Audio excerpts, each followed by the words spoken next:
کراچی میں مسجد شہید کیا جا رہا ہے، اس کے حوالے سے آپ نے نوٹس دیا؟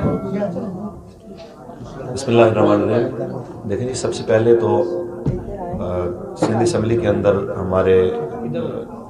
جو امیر ہیں کراچی کے بھی اور ایم پی اے جناب مفتی محمد قاسم فخری صاحب، انہوں نے واضح طور پہ موقف دیا ہے کہ کوئی بندہ یہ تصور بھی نہ کرے کہ اس طرح مسجد پہ حملہ ہوگا تو ہم خاموش تماشائی بن کے دیکھتے رہیں گے۔ تو میرے خیال میں یہ ایک واضح پیغام ہے، سمجھدار کے لیے اشارہ کافی ہے، اور ان تمام لوگوں کو جو یہ سوچ رہے ہیں کہ پاکستان میں مذہبی معاملات اور دینی معاملات میں مداخلت کر کے وہ اغیار کو خوش کریں گے اور قوم جو ہے وہ تماشائی بن کے بیٹھی رہے گی، ایسا بالکل بھی نہیں ہے۔ یہ پاکستان رسول اللہ کے نام پہ بنا ہے، تو یہاں پہ رسول اللہ کے دین کی اور جہاں رسول اللہ صلی اللہ علیہ وسلم کے دین کی وجہ سے جن مقامات کی عزت اور حرمت ہے ان کا تحفظ کیا جائے گا۔ لیکن سر، ماضی میں دیکھا جاتا ہے کہ اس طرح کے احکامات زیادہ جلدی مانے جاتے ہیں، اس حوالے سے کیا کہیں گے؟ دیکھیں جی، یہ تو دوہرا معیار ہے اور یہ منافقت ہے کہ اگر اس طرح کے احکامات اگر آتے ہیں کوئی سینما کے بارے میں یا پھر آتے ہیں کوئی شراب خانے جوا خانے کے بارے میں، تو وہاں پہ اسٹے چلتے رہتے ہیں اور بڑا عرصہ چلتے ہیں اور ان کی سنی بھی جاتی ہے۔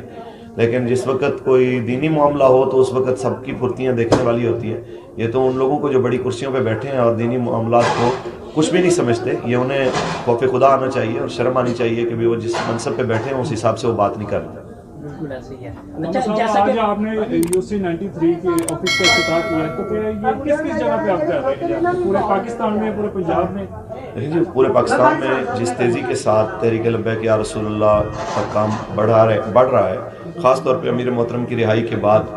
تو وہ اپنی مثال آپ ہے۔ بلکہ پاکستان کی تاریخ میں آپ کوئی بھی کسی بھی جماعت کی اس طرح مقبولیت کی مثال نہیں دے سکتے جس طرح اللہ تعالیٰ نے تحریک لبیک پاکستان کو عزت عطا فرمائی ہے۔ اس میں سب سے پہلے قبلہ بابا جی رحمۃ اللہ تعالیٰ علیہ کے اخلاص کے ساتھ رکھی ہوئی بنیاد، اور اس کے بعد آپ کے لخت جگر صاحبزادہ سعد حسین رضوی صاحب دامت برکاتہم العالیہ ہمارے مرکزی امیر،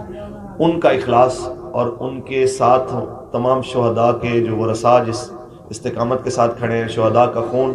جس انہوں نے جذبے اور استقامت کے ساتھ اپنی قربانیاں پیش کی، زخمی یہاں اسیران، یہ شاید ان میں کوئی ایسا ہو جو گرفتار ہو کے نہ آیا ہو، جیل دیکھ کے نہ آیا ہو، یا کم از کم اس کے اوپر پرچہ نہ ہو۔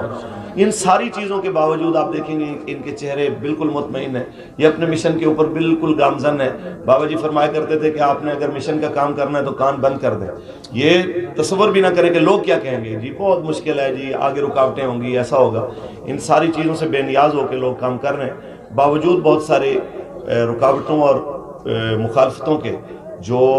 KPK کے اندر ہوا ہے، تو میرے خیال میں وہ نوشتہ دیوار ہے اور حکومت کو ہوش کے ناخن لینے چاہیے، ایسے تمام اقدامات سے وہ باز رہے، ورنہ حضور کے دین نے تو تخت پہ آنا ہی آنا ہے۔ ہم ان کو مومنانہ مشورہ دے رہے ہیں، تحریک لبیک پاکستان کی بڑھتی ہوئی مقبولیت اور حکومت وقت کی گرتی ہوئی مقبولیت، یہ اس چیز کی نشانی ہے کہ قوم اب کوئی بھی نام نہاد جو تبدیلی جس میں صرف اور صرف